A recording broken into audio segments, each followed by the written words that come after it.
Hello बच्चों, कैसे हैं आप लोग। हाँ कि सर वापस से बोल दिए। बिल्कुल। कोई बात नहीं, हर बार बोलने की आदत है मेरी। चलो देखो, यहाँ पर हम बात कर रहे थे रासायनिक बलगतिकी हम पहुँच चुके हैं और मैंने आपको बोला था कि रोज़ शाम को 4:30 बजे क्वेश्चन प्रैक्टिस होगी। बिल्कुल होगी, रोज होगी। जैसे आज हुई थी वैसे कल भी होगी। ठीक है। चलो, जो दे रहे हैं अच्छी बात है, जो नहीं दे रहे और भी अच्छी बात है, एज ए विश। चलो आगे बात कर रहे हैं हम लोग। अभिक्रिया वेग को प्रभावित करने वाले कारक, factor affecting of rate of reaction. कहने का मतलब ये है, सिंपल सी बात है, कहने का मतलब ये है कि मान लो मुझे ये पता है ये रिएक्टेंट है और ये प्रोडक्ट और रिएक्शन आगे जाती है। ठीक है, रिएक्टेंट से क्या बनता है, प्रोडक्ट बनता है। ठीक है, और इनकी जो कंसंट्रेशन में चेंज आता है वही क्या होती है, रेट ऑफ रिएक्शन होती है। रेट ऑफ रिएक्शन डिपेंड किस पे करती है, रिएक्टेंट पे डिपेंड करती है, क्रिया कारक पे डिपेंड करती है। और भी किस किस चीज पे डिपेंड करती है कि अगर मैं रेट ऑफ रिएक्शन को अगर मुझे बढ़ाना हो या कम करना हो तो ऐसे कौन कौन से फैक्टर को इंक्लूड कर दूं, कौन कौन से ऐसे कारक को मैं उसके अंदर अप्लाई कर दूं ताकि रेट ऑफ रिएक्शन या तो ज़्यादा हो जाए या कम हो जाए। और हम क्या चाहेंगे कि हमारी रेट ऑफ रिएक्शन क्या हो, ज़्यादा हो, क्योंकि रेट ऑफ रिएक्शन जितनी ज़्यादा होगी उतना ज़्यादा क्या बनेगा, मेरा प्रोडक्ट बनेगा। समझ में आ गई बात। तो देखो यहाँ पर मैंने कुछ फैक्टर लिखे हैं जो अपने बुक में इंडिकेट कर रखे, तो आपको इन्हीं फैक्टर के बारे में पढ़ना है। अब बात रही थ्योरी की, तो इसकी मैं थ्योरी नहीं लिखवाने वाला, जैसा मैं आपको लिखवा रहा हूँ वैसा कॉपी में नोट कर लेना और बुक से एक बार पढ़ लेना, आपको एक एक वर्ड समझ में आएगा। समझ में आ गई मेरी बात। समझाने का इसके अंदर जो मेनली है वो उत्प्रेरक है डी वाला, इसको मैं पूरा एक्सप्लेन करूंगा। एक्सप्लेन तो मैं इन सबको भी करूंगा, इतना लिखवा दूंगा ना सफिशिएंट रहेगा। तो देखो यहाँ पर अभिक्रिया वेग को प्रभावित करने वाले कारक, factor affecting of rate of reaction की बात कर रहे थे। यहाँ पर पहला है अभिकारकों की सांद्रता, कंसंट्रेशन ऑफ रिएक्टेंट, तंत्र का ताप, टेम्परेचर ऑफ सिस्टम। और कौन इफेक्ट करता है, अभिकारकों में उत्पाद की प्रकृति, nature of reactant and product. अगला है उत्प्रेरकों की उपस्थिति, प्रेजेंस ऑफ कैटलिस्ट। अगला है सतही क्षेत्रफल, सरफेस एरिया। लास्ट है विकिरणों द्वारा उद्भाषण, इफेक्ट ऑफ रेज या इफेक्ट ऑफ लाइट की बात कर सकते हो यहाँ पे। ठीक है, आप इन दोनों में से किसी की भी बात कर लेना, रेज की बात कर लो या लाइट की बात कर लो। ठीक है, तो ये वो फैक्टर्स है जो हमें पढ़ने हैं। इसमें जो इंपॉर्टेंट फैक्टर जो निकल के आता है वो ये वाला आता है, ये इंपॉर्टेंट है, इसको हमें अच्छे से समझना है। ठीक है, इसको हम बहुत ही अच्छे से पढ़ेंगे क्योंकि ये बहुत ही इंपॉर्टेंट है। बाकी के नॉर्मल समझाने से आप समझ जाओगे और अपनी लैंग्वेज में भी आप लिख सकते हो। समझ में आ गई बात। चलो जी, इसको नोट कर लो, इन फैक्टर्स को, इनको मिटा के फिर मैं एक एक को डिफाइन करता हूँ अच्छे से, फिर देखो और एक एक पॉइंट को बड़े ध्यान से समझना। ठीक है, चलो नोट करो। मेरा डस्टर बताएं कहाँ चला गया। चलो नोट कर लिया आप लोगों ने, मैं मिटा देता हूँ। ठीक है, हटा देता हूँ।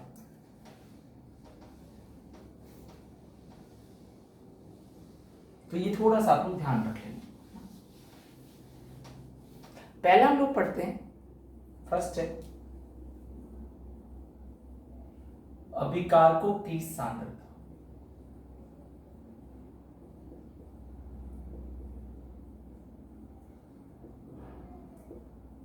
अभिकारकों की सांद्रता, कंसंट्रेशन ऑफ रिएक्टेंट। ठीक है जी, इसकी बात कर लेते हैं।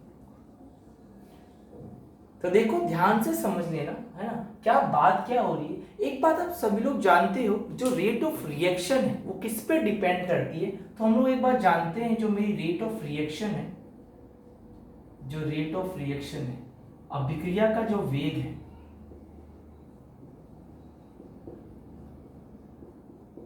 वो किस पे डिपेंड करती है, वो डिपेंड करती है क्रिया कारकों की सांद्रता पे। यही पढ़ते आए शुरू से, क्रिया कारकों की सांद्रता पर निर्भर करती है। ठीक है, कंसंट्रेशन ऑफ रिएक्टेंट, ये बात हम जानते हैं। इसका मतलब ये बढ़ेगा तो ये भी बढ़ेगा, ये घटेगा तो ये भी घटेगा। तो यहां पे मैं दो सिचुएशन काम में लेता हूं, आपको भी बिल्कुल ऐसे ही करना है। ठीक है, यहां फर्स्ट लिख देता हूं, यहां पे सिचुएशन नंबर सेकंड लिख देता हूं। सिचुएशन फर्स्ट और सेकंड का मतलब क्या हुआ? एक बात बताओ, अगर मैं फर्स्ट की बात करता हूं, इनिशियल रेट पे, इनिशियल टाइम पे,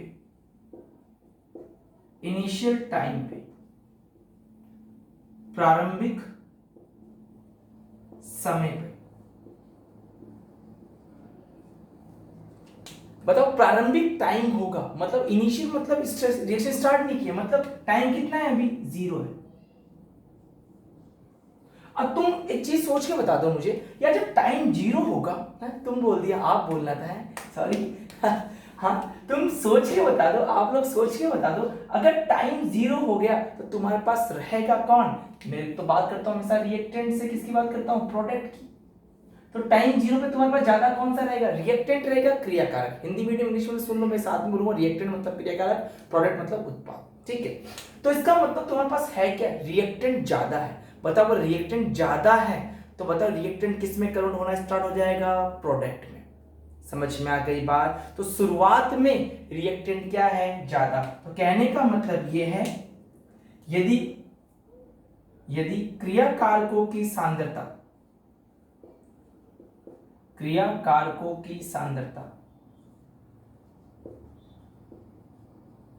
अधिकतम है,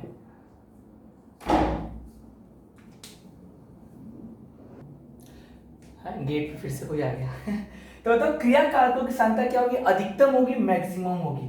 तो कंसंट्रेशन ऑफ रिएक्टेंट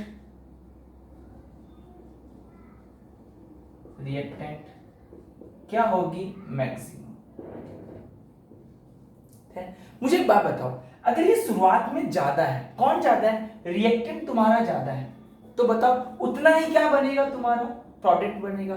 उतनी ज्यादा रेट ऑफ रिएक्शन, अभिक्रिया का वेग। अब से बात धारणा, अभिक्रिया का वेग बड़ा हो गया, तो मैं आपसे शॉर्ट में इसको बोलूंगा रेट ऑफ रिएक्शन।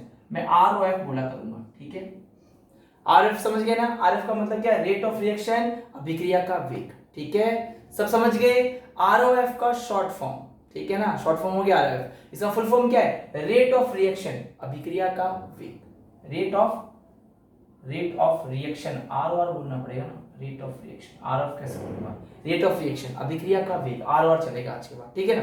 तो मुझे एक बात बताओ, क्रियाकारक सांद्रता अधिकतम होगी तो रेट ऑफ रिएक्शन भी क्या होगी? ज्यादा होगी। समझ में आ गई बात? इसका मतलब अगर ये ज्यादा है तो रेट ऑफ रिएक्शन भी क्या होगी? ज्यादा होगी। ध्यान रखना, दो तरह के साइन लगाऊंगा आज के बाद। एक ऐसा साइन होगा ये बढ़ने का, और ये साइन किसका होगा?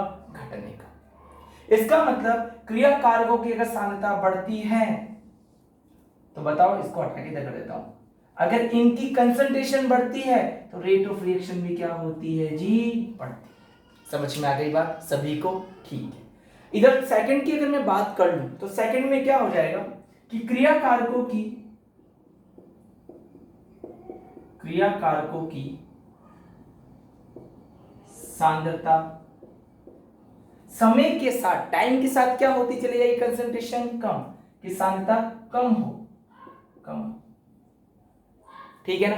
तो बताओ मुझे, अगर ये कम होगी तो बताओ रेट ऑफ रिएक्शन भी क्या हो जाएगी? कम हो जाएगी, ठीक है। समझ गए सभी लोग? कंसंट्रेशन ऑफ रिएक्टेंट लिख दोगे, concentration of reactant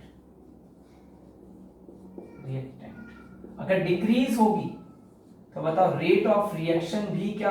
rate of reaction भी क्या हो जाएगी? डिक्रीज हो जाएगी। इसका मतलब इस पूरी बात में एक लॉजिक तो समझ में आ गया कि रेट ऑफ रिएक्शन डिपेंड किस पे करती है? कंसंट्रेशन पे डिपेंड करती है। किसकी कंसंट्रेशन पे डिपेंड करती है? क्रियाकारकों की, रिएक्टेंट की कंसंट्रेशन पे डिपेंड करता है। जो मैं बात शुरू से बोलता आया हूं, मैंने हर वक्त यही बोला है। एक बार इंग्लिश मीडियम रीटिंग प्रोडक्ट बोल दिया था, लेकिन हर वक्त मैंने यही बात बोली है कि रेट ऑफ रिएक्शन, अभिक्रिया का वेग, आर का मतलब हिंदी मीडियम वालों, अभिक्रिया का वेग आर, ठीक है ना। रेट ऑफ रिएक्शन किस पे डिपेंड कर रही है? क्रियाकारकों की सांद्रता पे। ये बढ़ती है तो ये भी बढ़ती है, ये कम होती है तो ये भी क्या हो जाती है? कम हो जाती है।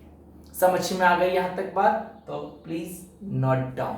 चलिए, आई थिंक आपको ये वाला टॉपिक समझ में आ गया। देखो, स्किप मत करना, मेरी एक एक बात को ध्यान से सुनना, क्योंकि पूरी केमिकल काइनेटिक्स में आपको मेरी एक एक बात सुनना बहुत जरूरी है। अगर नहीं सुनोगे ना तो न्यूमेरिकल प्रैक्टिस में प्रॉब्लम आएगी, क्योंकि जब मैं न्यूमेरिकल कराऊंगा ना तो बिल्कुल मेरी एक एक बोली हुई बात अगर आप सुन लोगे तो आपके दिमाग में एक एक चीज बैठ जाएगी। एक चीज तो बैठ गई ना कि रेट ऑफ रिएक्शन किस पे डिपेंड करती है, कंसंट्रेशन, किसी कंसंट्रेशन, क्रिया कारकों की, रिएक्टेंट की कंसंट्रेशन। प्रोडक्ट से मेरे को भी कोई लेना देना नहीं है, ठीक है। चलो नोट कर लो फटाफट, फिर नेक्स्ट बात करते हैं। देख नहीं रहा हूँ, उठा रहा हूँ कुछ होते हैं, कुछ लोग होते हैं, अरे मास्टर उठा रहा है, देख रहा है, कुछ नहीं, ऐसा कुछ नहीं है, मुझे तो आता है तभी तो पढ़ा रहा हूँ, क्या पता सर, कोई बात नहीं, कोई दिक्कत नहीं। हो गया, कर लो नोट।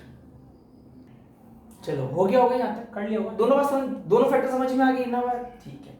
देखो डायरेक्टली प्रोपोर्शनल होता है, कर लिया था मैंने, कहा अगर ये बढ़ेगा तो ये बढ़ेगा, ये घटेगा तो ये घटेगा। दूसरा बढ़ते हैं, तो ये तो आई थिंक आपको अच्छे समझ में आ ही गया होगा कि क्या पढ़ा रहे हैं हम लोग।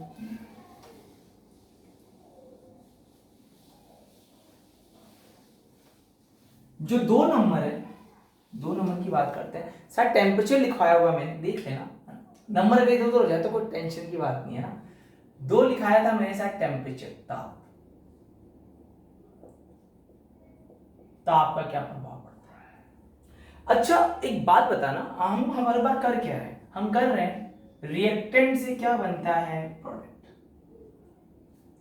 समझ में आ गई बात। अच्छा एक लॉजिकल, एक नॉर्मल सी बात बता रहा हूं मैं, इस फ्लोर पे 10 लोग खड़े हैं, कितने लोग खड़े हैं, ध्यान से समझना इस एग्जांपल को, ठीक है ना। हम सब रिएक्टेंट है, क्या है, रिएक्टेंट। कितने लोग खड़े हैं हम लोग, 10 लोग, ठीक है। हमको बोला गया कि ऊपर चले जाओ ना, तो हम में से केवल 3 लोग ऊपर गए। कितने लोग गए, 3 लोग। तो जो लोग गए ना वो प्रोडक्ट बन गए। नीचे अभी भी कितने हैं, 7 रिएक्टेंट है, ऊपर कितने हो गए, 3 प्रोडक्ट है। समझ में आ गई बात। लेकिन उन लोगों को एक बार और बोला गया कि बेटा लोग सभी ऊपर चले जाओ, लेकिन उन लोगों ने बात नहीं मानी। इसका मतलब क्या पूरे रिएक्टेंट प्रोडक्ट में कन्वर्ट हो रहे हैं, नहीं, केवल 7 में से 3 लोग ही ऊपर गए, बाकी 10 में से 3 लोग ही ऊपर गए, 7 नीचे ही खड़े। मैंने उस फ्लोर पे लगा दी आग। और तुम खुद दिमाग लगाओ, अगर मैंने उस फ्लोर पे आग लगा दी है ना, और जिसने भी बात सुनी ना वो कमेंट बॉक्स में लिखेगा सर आग लगा दी, ठीक है। क्या लिखोगे, सर आग लगा दी। मैं भी तो देखूं कौन पूरा बात सुनता है। चलो, तो मैंने उस फ्लोर पे क्या किया, आग लगा दी। बताओ आग लगाने के बाद क्या वो 7 लोग यहीं रहेंगे या डर के मारे वो भी छत पे जाएंगे। बिल्कुल, वो रिएक्टेंट किस में कन्वर्ट हो जाएंगे, प्रोडक्ट में। मतलब जो रिएक्टेंट पहले नखरे दिखा रहे थे ना कि प्रोडक्ट नहीं बनेंगे, आग लगाती है ना, टेम्परेचर देती, वो किस में कन्वर्ट हो गए, प्रोडक्ट में। तो मुझे एक बात बताओ, जब टेम्परेचर कम था तो रेट ऑफ रिएक्शन भी क्या थी, कम थी। और टेम्परेचर बढ़ गया तो रेट ऑफ रिएक्शन भी क्या हो गया, बढ़ गया। रिएक्टेंट किस में कन्वर्ट हो रहा है, प्रोडक्ट। अरे सिंपल सी बात समझ लो, जब प्रोडक्ट, जो रिएक्टेंट प्रोडक्ट में कन्वर्ट होने लग जाता है ज्यादा, उतनी ज्यादा रेट ऑफ रिएक्शन, अभिक्रिया का वेग बढ़ जाता है। तो यहां पर भी हम 2 फैक्टर पढ़ सकते हैं, 2 बातें पढ़ सकते हैं कि जब टेम्परेचर को बढ़ा दिया जाए, टेम्परेचर को मैक्सिमम कर दिया जाए, और एक बार टेम्परेचर को न्यूनतम या मिनिमम कर दिया जाए, तो मैंने अभी आपको बता दिया, जब टेम्परेचर ज्यादा होगा तो रिएक्टेंट के मोल या जो भी एटम्स वगैरह है, जो भी आयंस, वो किस में कन्वर्ट हो जाएंगे, फटाफट प्रोडक्ट में। उतनी ज्यादा रेट ऑफ रिएक्शन क्या हो जाएगी, बढ़ जाएगी। तो बताओ रेट ऑफ रिएक्शन भी क्या होती है, बढ़ जाती है। लिख लोगे, किसी भी अभिक्रिया में टेम्परेचर बढ़ाने पे अभिक्रिया का वेग बढ़ जाता है, ठीक है, रेट ऑफ रिएक्शन बढ़ जाती है। और टेम्परेचर कम करने पे, वो लोग नखरे दिखा रहे थे, तो बताओ आर ओ आर क्या हो जाता है, कम हो जाता है। समझ में आ गई यहां तक बात। और ऐसा बोला जाता है कि अगर आप 10 डिग्री सेल्सियस किसी का टेम्परेचर इंक्रीज करते हो, ध्यान से सुन लेना इस बात को, अगर आप 10 डिग्री सेल्सियस टेम्परेचर इंक्रीज कर देते हो तो रेट ऑफ रिएक्शन 2 से 3 टाइम इंक्रीज हो जाती है, 2 से 3 गुना क्या हो जाती है, बढ़ जाती है। मेरी बात ध्यान से सुनना, एक सिंपल चीज देखी गई, अगर किसी भी कोई रिएक्शन जिस कंपार्टमेंट में पात्र में हो रही है, अगर तुमने उसका टेम्परेचर कितना बढ़ा दिया, 10 डिग्री सेल्सियस बढ़ा दिया, तो रेट ऑफ रिएक्शन, अभिक्रिया का वेग 2 से 3 गुना बढ़ जाता है, 2 से 3 टाइम इंक्रीज हो जाता है। तो इसको अपनी लैंग्वेज में लिख लेना। समझ में आ गई बात? तो ये दोनों चीजें ध्यान रखना, और ये इंपॉर्टेंट है, आगे चल के फिर से पूछूंगा और इस पे हम न्यूमेरिकल भी करेंगे। समझ में आ गई बात? और अगर मान लो इन दोनों में से पूछ रहे 2 या 3 के लगभग होता है, तो ज्यादा ही पूछे तो 2 मान लिया करो। समझ में आ गई बात? 2 या 3 में से पूछ रहे 1 तो 2 मान लो, लेकिन अपने को हमेशा बीच का बोलना है। आई थिंक आपको ये चीज समझ में आ गई बात। एक बार सबको बोल देता हूं, भले कम लिखवा रहा हूं, है ना, लेकिन मैं जो बातें बोल रहा हूं मेरी एक एक बात सुनना, ठीक है? समझ में आ गई यहां तक बात? चलो इस चीज को नोट कर लो, फिर हम आगे बढ़ते हैं। हो गया? मिटा दो, ठीक है। चलो अगला है तीसरा point, nature of reactant and product. Third point लिख रहा हूं मैं यहां पे, nature of reactant and product. उत्पाद और क्रिया कारकों की प्रकृति। लिख लोगे ना सभी लोग? क्या मतलब हुआ? अच्छा मुझे एक बात बताओ, नेचर का मतलब क्या हो गया? एक बात सभी लोग जानते हो कि ए और बी, है ना, किसी एक्स या वाई से रिएक्शन करके, मान लेते हैं, ऐसे ही मान लिया, यहां सिर्फ सी और डी लिख देता हूं, चलिए, करके ए या सी प्लस बी या डी बना रहे हैं। समझ गए? कुछ लोग ये भी सोचेंगे सर ए को डी से क्यों जोड़ा? जोड़ देना भाई, कोई बात नहीं, ये तो एग्जांपल है, ठीक है? ए को डी से जोड़ दो, ठीक है?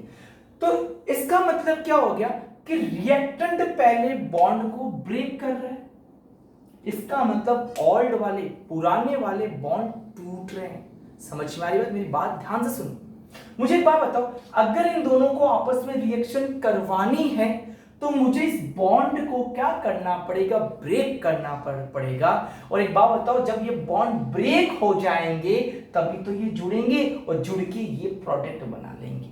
तो पुराने बॉन्ड, ओल्ड बॉन्ड तो टूट जाते हैं और नए बॉन्ड की फॉर्मेशन हो जाती है। समझ में आ गई बात? अब एक चीज दिमाग लगाओ, ए और बी ने बोला बॉन्ड नहीं तोड़ेंगे, मना कर दिया, साफ साफ जिद्दी है तुम्हारी तरह, नहीं पढ़ेंगे सब तो नहीं पढ़ेंगे, कुछ भी हो जाए, तो इसने भी मना कर दिया, नहीं तोड़ेंगे भाई।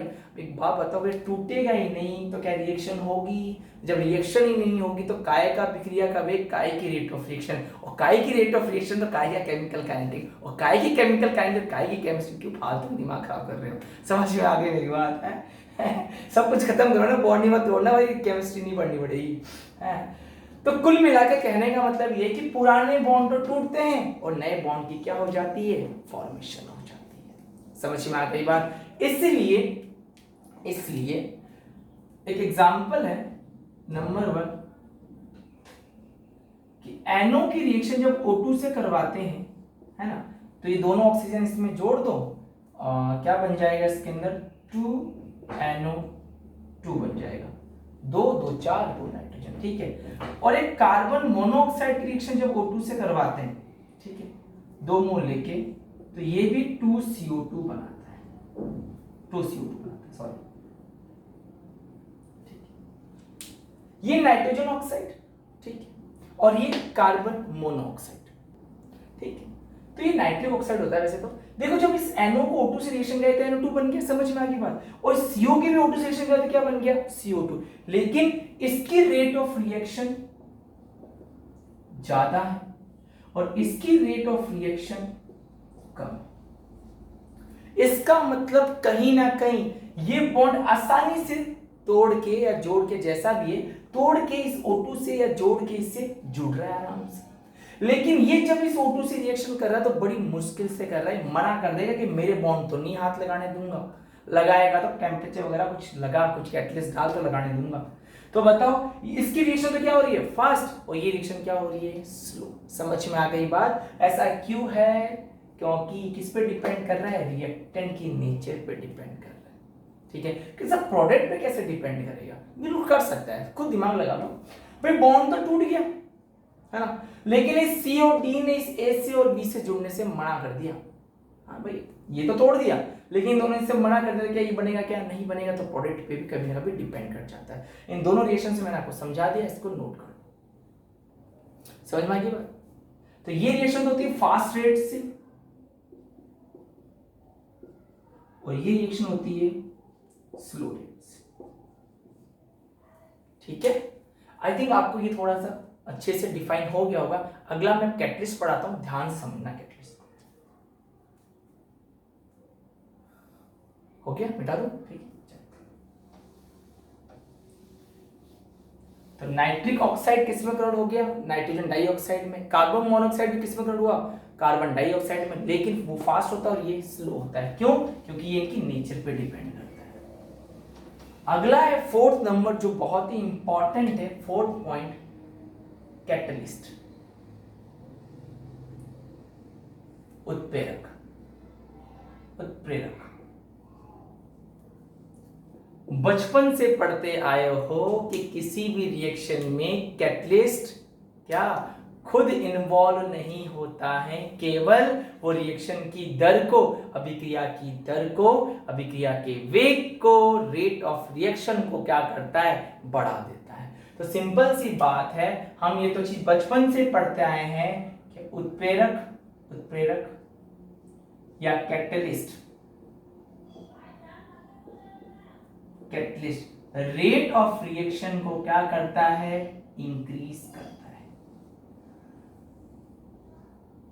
है ना। ये तो बचपन से पढ़ के आए हैं। ये करता क्यों, ऐसा क्यों होता है कि रेट ऑफ रिएक्शन को ये बढ़ा देता है कैटलिस्ट, ऐसा क्या रीजन, समझना ध्यान से सभी। ठीक है, मान लो इधर कोई एनर्जी है ना, ऊर्जा है कोई, और इधर कोई रिएक्शन, प्रकृति रिएक्शन चल रही है। ठीक है, इधर कोई रिएक्शन चल रही है, ये कोई एनर्जी है।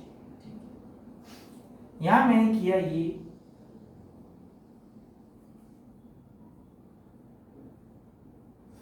अच्छा एक बात बताओ, रिएक्टेंट किस में कन्वर्ट होता है, प्रोडक्ट में कन्वर्ट होता है। समझ में आ गई बात। तो थोड़ा सा समझ लेना, इसको मैं आगे और विस्तार से यार एक्सटेंड रूप से और पढ़ लेंगे यहाँ पे, थोड़ा समझ लेना। देखो इसका मतलब अगर रिएक्टेंट को प्रोडक्ट में कन्वर्ट होना है तो उसको इतनी सारी एनर्जी चाहिए, है ना।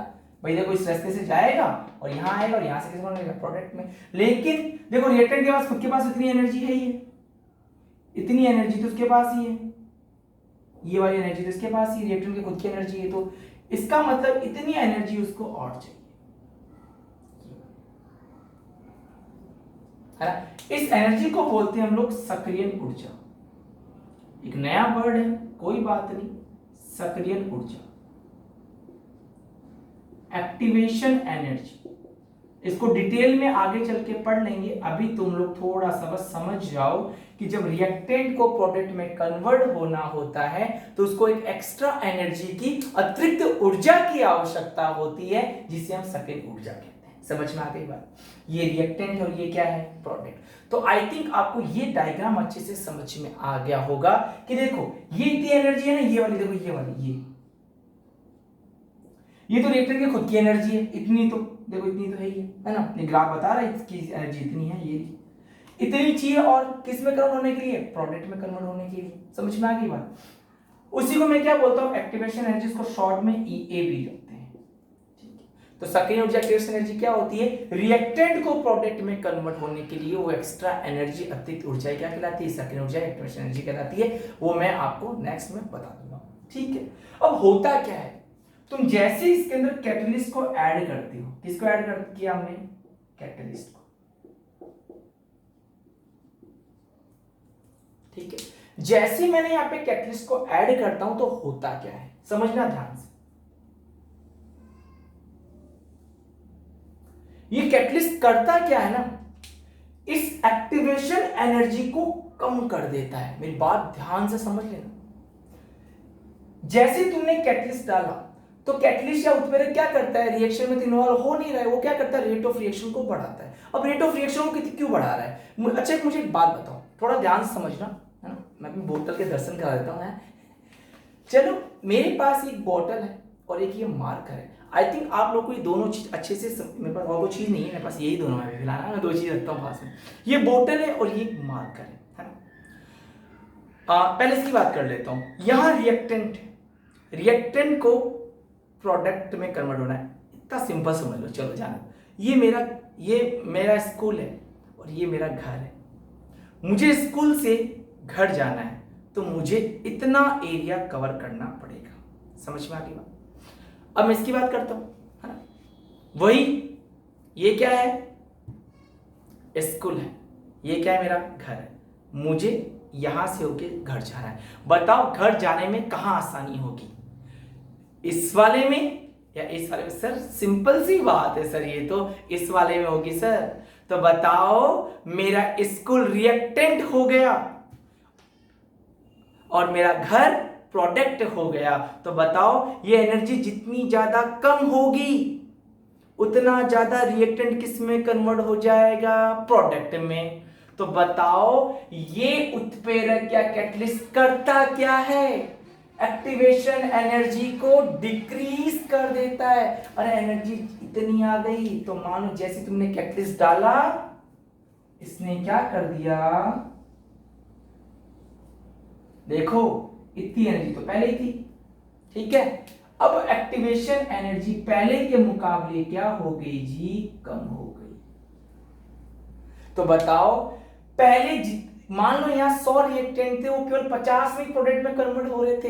इस एनर्जी के कम हो जाने से रिएक्टेंट ज्यादा से ज्यादा किसमें कन्वर्ट होने लग जाएंगे, प्रोडक्ट में। समझ में आ गई बात सभी लोगों को? ऐसे एक बात और समझ लो, मैंने एक रेस रखी, ठीक है, 50 लोगों को इधर से दौड़ाया, 50 लोगों को इधर से दौड़ाया, ठीक है, बताओ कौन सी टीम जीतेगी? कि सर कंफर्म ये टीम जीतेगी, क्योंकि दीवार छोटी है, आराम से कूद जाएंगे और भाग जाएंगे, लेकिन इनको यहां से कूदने में टाइम लगेगा। तो रिएक्टेंट क्या इतनी ज्यादा एक्टिवेशन एनर्जी से जा सकता है क्या? नहीं, कुछ ही जा पाएंगे, जो मेरी तरह लंबे होंगे, और जो छोटे बौने होंगे वो यहीं रह जाएंगे। लेकिन इसमें से चाहे छोटा या बौना हो या लंबा हो, सारे डाग जाएंगे। तो समझ में आ गई बात? तो अगर रिएक्टेंट को प्रोडक्ट में कन्वर्ट होना है तो एक्टिवेशन एनर्जी क्या होनी चाहिए, कम। तो आज के बाद अब ये याद रखना, कैटलिस्ट डालने पे रेट ऑफ रिएक्शन बढ़ जाती है, अभिक्रिया की दर बढ़ जाती है, अभिक्रिया का वेग बढ़ जाता है, क्योंकि एक्टिवेशन एनर्जी को, सक्रियण ऊर्जा को ये क्या कर देते हैं, कम कर देते हैं। तो जेट नीट वाले ध्यान रखना, सवाल पूछा जाता है उत्प्रेरक क्या कार्य करते हैं, तो आज के बाद रेट ऑफ रिएक्शन को तो बढ़ाते तो भूल जाना, सक्रिय ऊर्जा को कम कर देते हैं। मैं पानी पी लेता हूँ, आज ज्यादा हो गया आज है। देख रहे हो तो डायग्राम समझाने में ना, चलो नोट कर लो।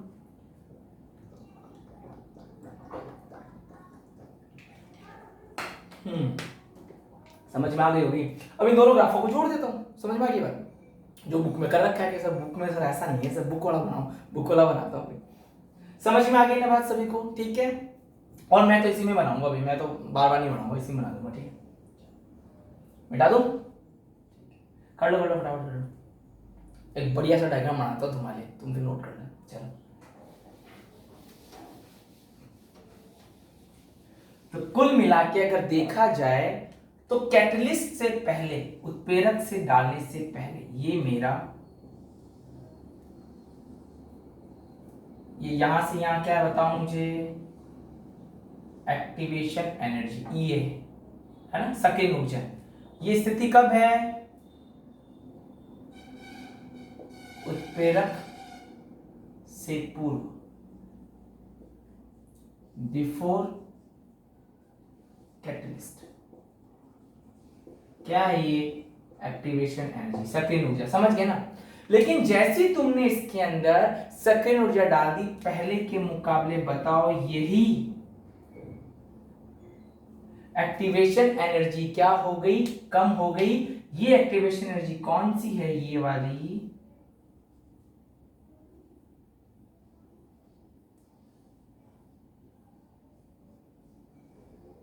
कौन सी है, उत्प्रेरक डालने के बाद,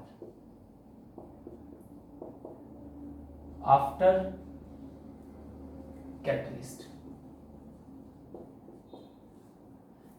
क्या एक्टिवेशन एनर्जी, समझ में आ गई बात? तो याद रहेगा, दोनों डायग्राम को मिक्स कर दिया और कुछ नहीं किया। ये एनर्जी है, ये रिएक्शन की प्रकृति है ना, रिएक्शन रेट बढ़ रही है आगे साथ। समझ में आ गई बात? कर लोगे आराम से, कोई दिक्कत नहीं, नोट करो, कर लोगे, ठीक है। मिटा दो उसको, मैं ऐसे बहुत जल्दी रुक जाओ, थोड़ा सा उतार तो लेने दिया करो, क्या करें, मजबूरी है फटाफट पढ़ाना।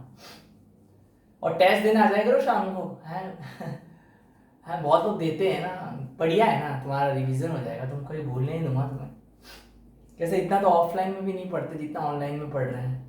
कोई बात नहीं, मेहनत करो, देखो मुझे तो अच्छा लगता है, हाँ, मैं तुम्हारे लिए मेहनत कर रहा हूँ, नहीं अपने लिए कर रहे हो, अपने यूट्यूब के सब्सक्राइबर, अपना वॉच टाइम, अपने पैसे बढ़ा रहे हो।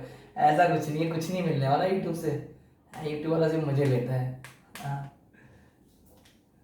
पर ठीक है, एक दिन यूट्यूब पे भी कुछ ना कुछ होगा, हाँ, भगवान की दया हुई तो। नहीं सर, हमारी दया बोलो, हम नहीं दिखेंगे तो कैसे व्यूज बढ़ेंगे, बढ़ जाएंगे। चलो हो गया, ठीक है।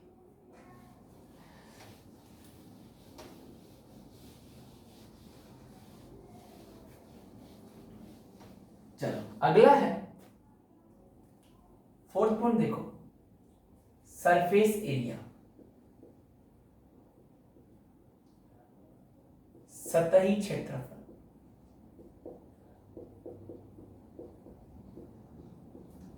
क्या मतलब हो, देखो ध्यान से समझ लो, जितना ज्यादा सरफेस एरिया होता है ना, जितना ज्यादा सरफेस एरिया होता है उतनी ज्यादा रेट ऑफ रिएक्शन ज्यादा होगी। क्या सर मतलब क्या है, क्या मतलब हुआ, समझो ध्यान से। मेरे पास में लकड़ी का एक बहुत बड़ा बंडल है, ये रहा, ध्यान समझना, ठीक है। और इसी को, बंडल को मैंने छोटे छोटे पार्टिकल्स में, छोटे छोटे पार्ट्स में डिवाइड कर दिया, ऐसे छोटे छोटे पार्ट, इसी को, ठीक है।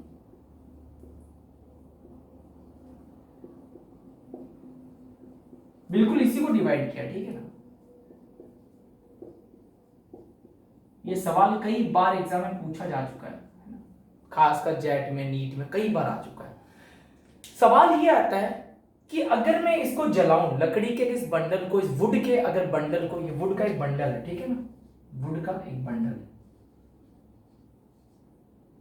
बंडल है, ठीक है ना, और ये छोटे छोटे इसी के पार्टिकल्स काट दिया उसको, ठीक है।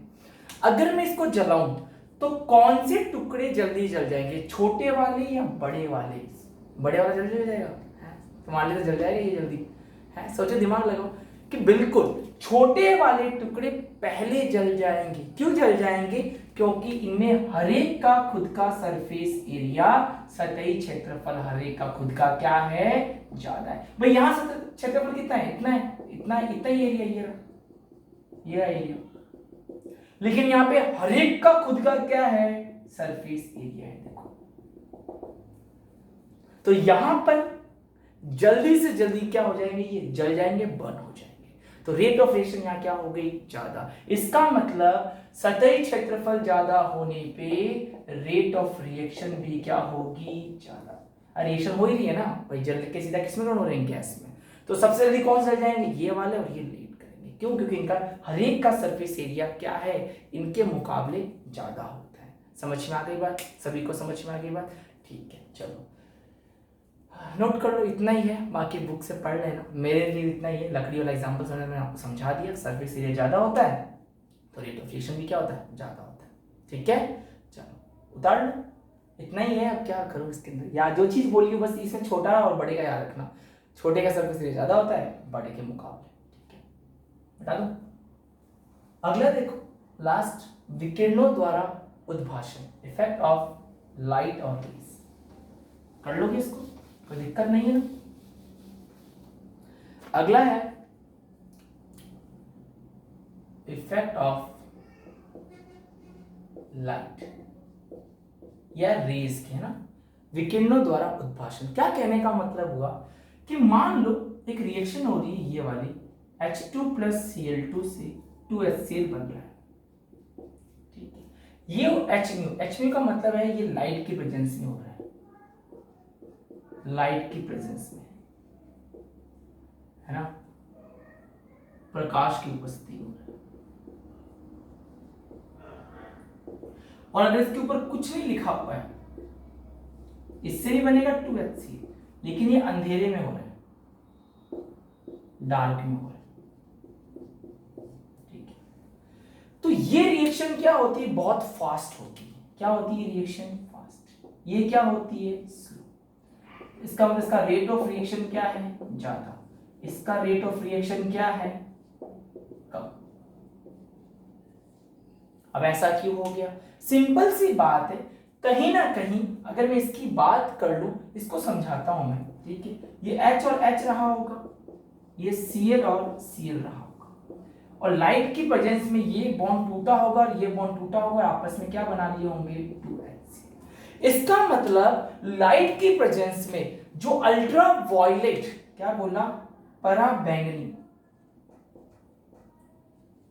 पराबैंगनी किरणें या दृश्य क्षेत्र की किरणें, अल्ट्रावायलेट या विजिबल रीजन की जो रेज हैं, उनके जो फोटॉन्स है, किसकी बात कर रहा हूं? उनके जो फोटॉन्स हैं, उनके कारण ये बॉन्ड क्या हो गया? ब्रेक हो गया, बहुत जल्दी ब्रेक हो गया। और जितना जल्दी ब्रेक होगा उतना जल्दी क्या बनेगा? मेरा प्रोडक्ट बनने लग जाएगा। लेकिन जब अंधेरे में रिएक्शन करवाई गई तो अंधेरे में क्या हुआ? ये बॉन्ड बहुत जल्दी ब्रेक नहीं हुए। तो बताओ, जब HH बॉन्ड नहीं तोड़ेंगे तो क्या Cl से रिएक्ट कर पाएंगे? क्या बिल्कुल नहीं कर पाएंगे। तो क्या रिएक्शन की रेट बढ़ेगी? क्या नहीं। तो देखो, जितने भी मेरा ये समझ में आ गया ना, क्या बोलो, अल्ट्रावायलेट और पैराबैंगनी क्षेत्र में इनके फोटॉन्स क्या होते हैं? इनके बॉन्ड्स को बहुत जल्दी ब्रेक कर लेते हैं, इससे रेट ऑफ रिएक्शन क्या हो जाती है? बढ़ जाती है। समझ में आ गई बात? आई थिंक आपको